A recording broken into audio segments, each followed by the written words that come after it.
Los derechos humanos son derechos inalienables sin importar la nacionalidad, el lugar de residencia, el sexo, el origen nacional o étnico, el color, la religión, la lengua o cualquier otra condición.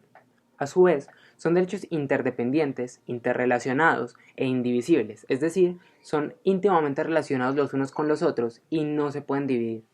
Su propósito es dar protección a los agentes humanos de la agresión y el abuso que se cometa en su contra. Actualmente existe en Colombia un código que define cada uno de los derechos que recibe cada residente o extranjero que se encuentra en este lugar, pero existe uno específico que protege a los menores de edad denominado el Código de Infancia y Adolescencia. Entre los derechos más importantes, que son aún los más violados en Colombia, se encuentran la identidad, la calidad de vida, el auxilio, la educación, el derecho a la vida, entre otros. Aunque actualmente en Colombia se trata indiferentemente de la protección de estos derechos, no significa que sea un agente externo a nosotros. Por lo contrario, es un deber castigado con cárcel si no se cumple, considerado como complicidad, puesto que si la comunidad no se apoya entre sí, ¿cómo se pretende que lo haga un Estado indiferente en la mayoría de los casos? En Colombia vivimos una historia diferente a como la pintan. Colombia, el mismo hogar es el escenario de 8 de cada 10 violaciones sexuales, ajustando 13.677 de estas en un año, y el 98% de los casos recibe impunidad. Colombia recibe el puesto número 2 en el mundo a lo que se refiere a la desigualdad, según la PNUD, que es el Programa de las Naciones Unidas para el Desarrollo.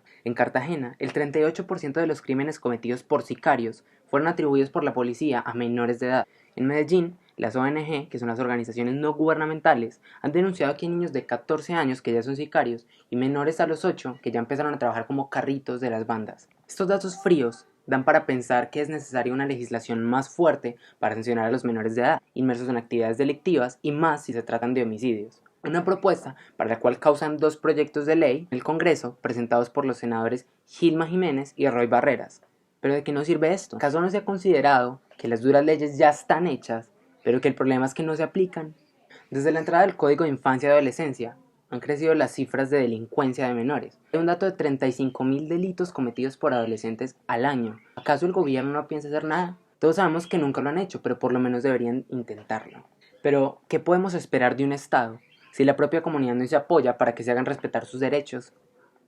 Algunos ejemplos son el derecho a la protección, que de se ve una violación clara y explícita a la integridad de los menores, gracias a factores externos como la corrupción, que dan campo abierto para saltarse a las leyes y además de tener la capacidad de diariamente secuestrar, desplazar, explotar, entre muchas otras cosas, a niños, menores y adolescentes. O tal vez el derecho a la salud. Todos sabemos que es necesaria una buena salud para un bienestar no solo físico, sino también espiritual o interior. Pero a diario vemos como menores mueren por negligencia de entes gubernamentales que abandonan a menores con problemas de salud y no se preocupan por el implemento de otro tipo de alternativas para lograr atender efectivamente todos estos problemas.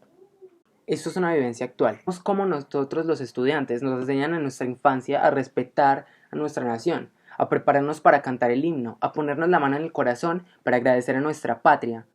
Pero nunca nos han enseñado que nos debemos hacer respetar, que como menores tenemos derechos. Tuvo que esperar aproximadamente hasta el 2014 para que se implementara una materia específica para esto, y se enseña en noveno apenas el Código de Infancia y Adolescencia.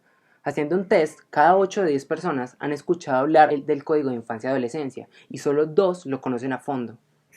Cada vez se hace más difícil para entidades que protegen esos derechos, como el UNICEF, que es el Programa de las Naciones Unidas para el Desarrollo y la Protección de los Menores, o la UNESCO, que es el Programa de las Naciones Unidas para la Educación, la Cultura y la Ciencia, cumplir con su deber debido al aumento significativo y la violación de estos, que junto con factores de miedo y terror, ya sea por parte del menor, de su familia, de agentes externos, entre otros, que puedan denunciar su abuso.